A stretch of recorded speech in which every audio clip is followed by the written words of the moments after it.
Assalamualaikum warahmatullahi taala wabarakatuh. Dan selamat sejahtera.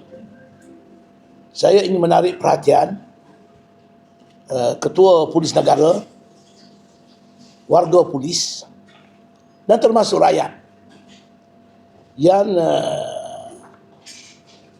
mengambil berat mengenai dengan keselamatan negara. Baru-baru ini timbul kekecohan mengenai dengan mengibar bendera negara China.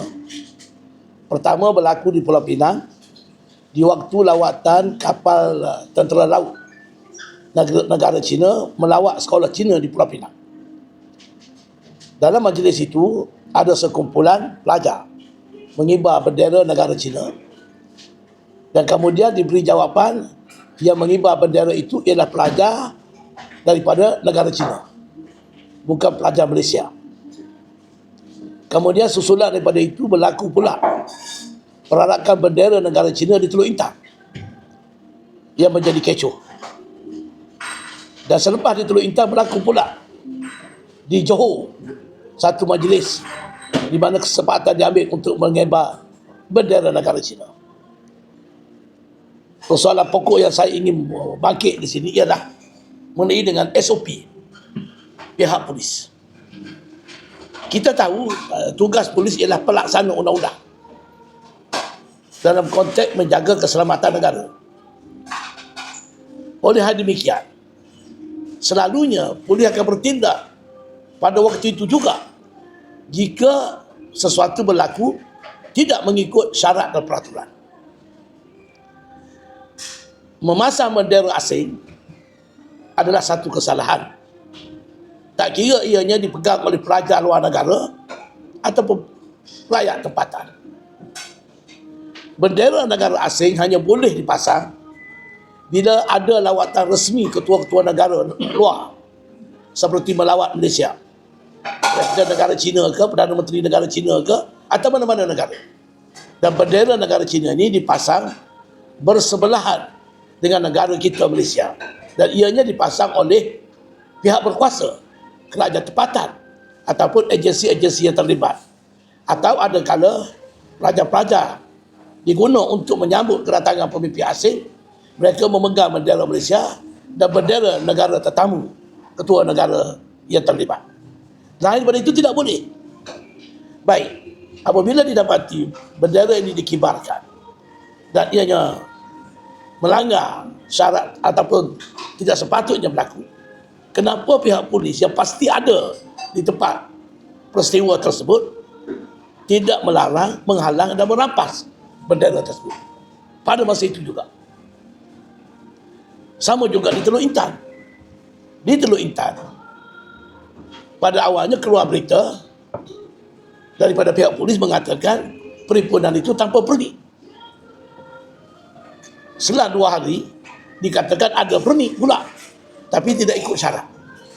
Persoalan saya ialah, kalau tidak ada permit, tidak ikut syarat, masa peristiwa itu berlaku, kenapa pada waktu itu pihak polis tidak bertindak? Merampas bendera kerana melanggar syarat yang tak sepatutnya, atau mungkin tidak ada permit menyuraikan perhimpunan tersebut. Sama juga di Johor, majlis berlangsung, bendera Cina dibawa. Kemudian apa yang jadi sesudahnya, bila ada laporan polis, bila jadi isu, barulah nak buka kertas siasatan, barulah nak panggil mereka-mereka yang bertanggungjawab untuk merekod statement dan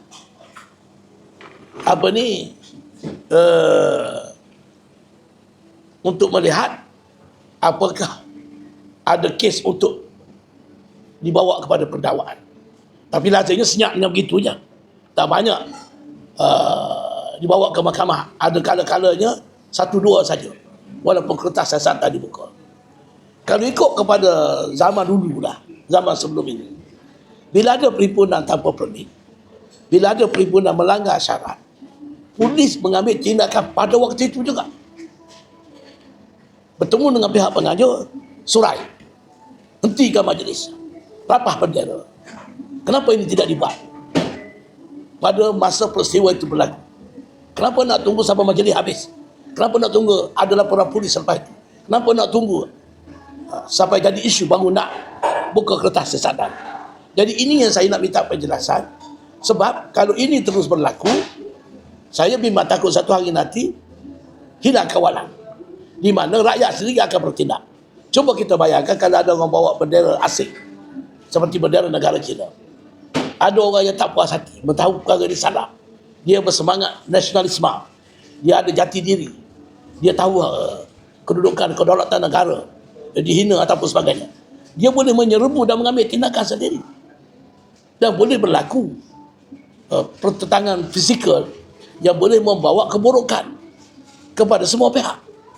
Jadi maknanya nampak sangat SOP sekarang ni longgar,